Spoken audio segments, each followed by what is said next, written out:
Good morning, everyone. We are Group 6 presenters. So, for today's lesson, we're going to discuss the reflective teaching. Please connect. First, it this is our objectives is to define what is reflective teaching. Second, describe the significance of reflective teaching and identify the different critical reflection techniques that can be utilized in mathematics teaching and learning. Lastly is design a lesson worksheet on reflective teaching in mathematics. Please connect, miss. Teachers' reflections. How do we usually feel after teaching our class? For me, some of teachers both feel the sad and the happy. Why? Because some of the teachers felt very happy after teaching their class because their outcomes of the way of teaching is happy because the students perform well, and some of the teachers also feel sad and upset because some of many of students do their let's say they're not really communicating with teachers with them, and the teacher feel like she's not worth it at all. This connects. Basically, teachers felt sad because students also is not really doing perform during their class, so it might feel that the teachers are doing something not good or something like a bad strategy of weighing of ways to teach their students. So what is reflective teaching? Is is a means of looking at what you do in the classroom. It is also a process of self observation and self evaluation. When we say self observation, it is a self yes it is a self observation. As a teachers, you need to also to observe yourself, not only to observe your students but also to observe yourself, because as a teacher you need to do something that you have to gain their interest, to gain your students trust. And yes, you need to observe yourself if maybe you have to need to improve or something like that. And the self evaluation, you need to evaluate yourself, like you need to question yourself, like for this example, am I a good teacher, or did am I communicating my students well, or is my students like my way of teaching that, or etc. And the purpose of doing it is to improve the quality of teaching through data collection. This connects me.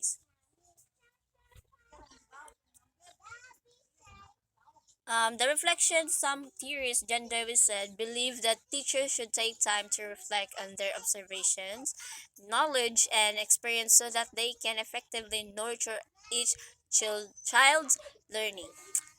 Yes, it's true, because when you do something or when you make a decision, it's like you need to take time. You need to you should take time slowly. Not You don't have to decide as fast as you can, because it might you might really regret it after the situation. And this gender said, it's as a teacher you need to take time for you to become an effectively teaching, and for your student to nurture each child's learning. And the second theorist, Donald Kahn, developed the notion of reflection in action and reflection on action. Please connect, miss. Purpose of reflective teaching is to aim aims at making connection between teachers and students, and also aims at developing better working relationship with colleagues. Yes, it's really part of their job, or it's a part of their teachers, because when you are a teachers, you need to communicate with your students. If you communicate your students, that it's a good sign, because students will be participated in your class, or maybe they they see that you're passionate. And also developing better working relationship with colleagues, you need to work hard to work your co-teachers. That's it. And the next discussion will be Miss Franza.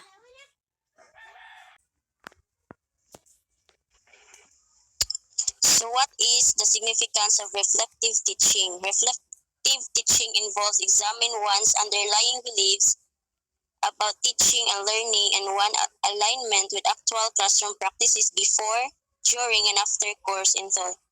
When teaching reflectively, instructors think critically about their teaching and look for evidence of effective teaching. So it is a way of allowing learners to step back from their learning experience, helping them to develop critical thinking skills and improve on future performance by analyzing what they have learned and how far they have come. So some example of this is self-assessment, classroom observation, consideration of students' evaluation, and exploration of educational research. Please connect. Reflective teaching is therefore a mean of professional development which begins in our classroom. So next, Paliho. So beginning the process of reflection. So we have teacher's diary. So teacher's diary is where a teacher record what happened in their classes and their thoughts about it. Next, we have peer observation. So diri naa siya na teacher to invite some people para mag-observe, then reflect met to discuss way to enhance teaching and learning. So next we have record lesson. So video or audio record of the lesson can provide very useful information of reflection. So mao ni siya some example sa atong gibuhat kang Ma'am Jessa and kang Ma'am Pakanya. So next we have students feedback. So the beginning of process will discuss furthermore to Hani Traya. So next we have what to do next. We have think, talk, read, and ask. Next please. So beginning the process of reflection. It may begin process of reflection in response to a particular problem that has arisen with one of your classes or simply as a way of finding out more about your teaching. So it is a process of exploring and examining ourselves, our perspective, attitude, experiences, and interaction. It helps us gain insight and see how to move forward. Reflection is often done as writing, possibly because they allow us, please.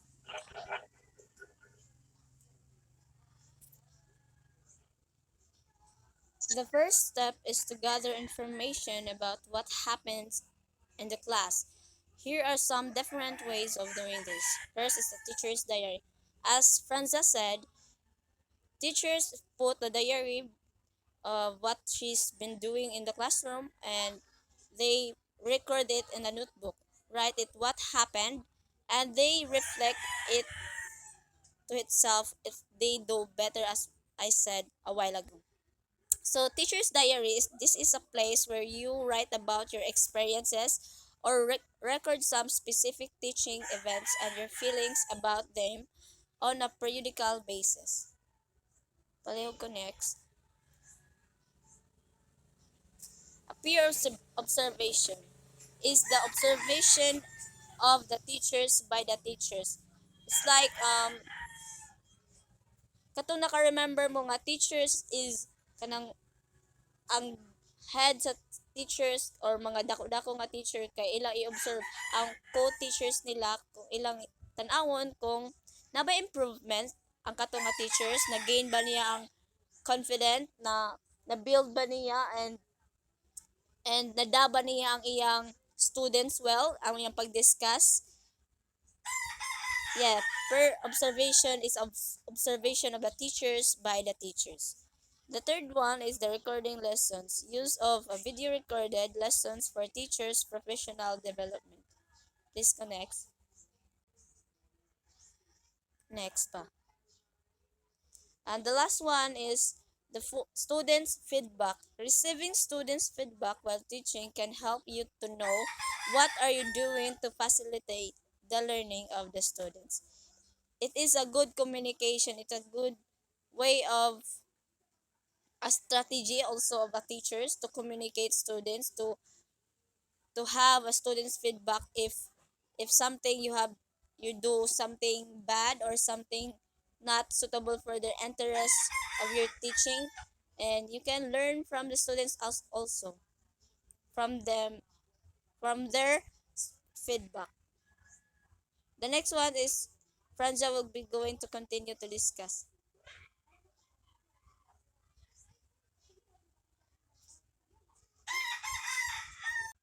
So next we have what to do next. So once you have some information recorded about what goes on your classroom, what to do, what do you do? So first we have think, notice pattern occurring in your teaching thought, your observation. Second, notice things that you were previously unaware of. You have been surprised by some of your students' feedback. And lastly, may already have ideas for changes to implement. Please.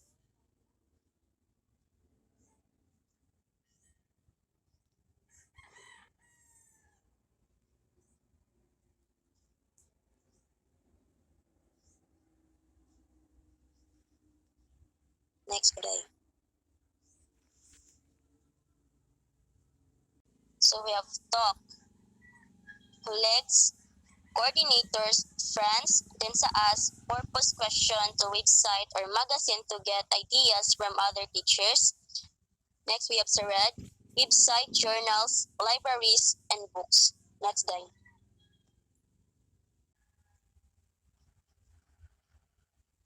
So what is critical reflection? So critical reflection, also called as reflective essay, is a process of identifying, questioning, and assessing our deeply held assumption about our knowledge, the way we perceive events and issues, our beliefs, feelings, and actions. So critical reflections, when you reflect critically, you use course materials like lectures, reading, discussion, and etc. to examine our bias, compare theories with current actions, search for causes and triggers, and identifying problems at their core. Critical reflection is not a reading assignment, a summary of an activity or an emotion outlet. Rather than goal is charge your thinking about subject and those change your behavior. Let's next. According to Jack Richard, reflection or critical reflection refers to an activity or process in which experience is recalled, consideration, and evaluated, usually in relation to a broader purpose. It is response to past experience of involved conscious recall and examination of the experience as a basis for evaluation and decision making and as a source of planning and action.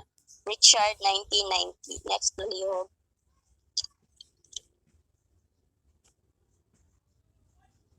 Critical critical reflection techniques. We have think aloud, to form, or to have in mind. So this verbalize aloud, writing, reading, selection orally. It helps students to learn to monitor their thinking as they read and improve their comprehension. So next we have observation of practice. Supervisors can assess a student's skills level and areas that requires refinement while building a portfolio documents observation of the students can provide evidence to support the mid-year and the final field evaluation. So next we have reflective recall. It is a continuous learning process where individually recall their own actions as a source of personal development and professional improvement. Next, please.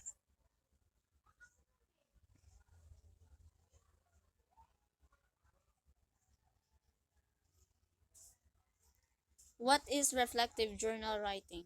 Is a place to write down your daily reflection entries. It can be something good or bad that has happened to you that you can self-reflect on and learn from past experiences.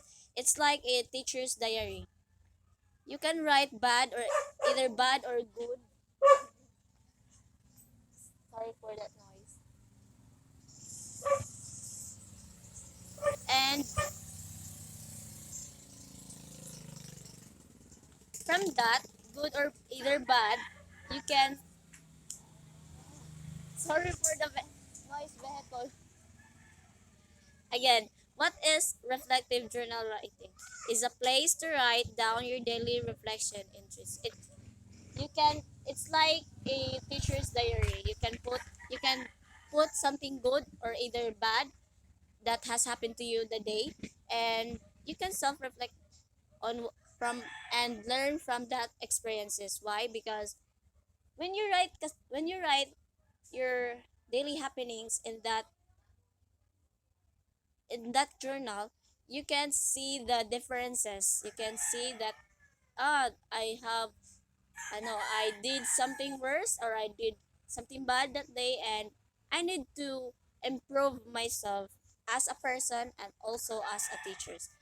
For that, you can learn from those past experiences for the better of your version of yourself. This connects.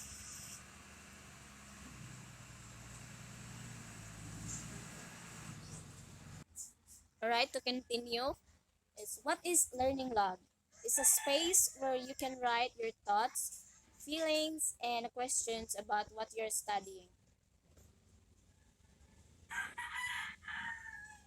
Yeah, learning log is ang iyang way is to write our thoughts, feelings, and questions about what you are studying. Like for example, we're going to discuss something, but before that, we need to discuss and put our to write our our thoughts and feelings on how to do the discussion better and the questions what yes, this connects.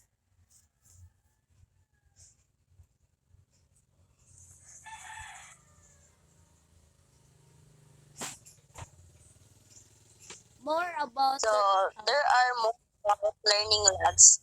So learning logs can be used in any grade level and in any content area.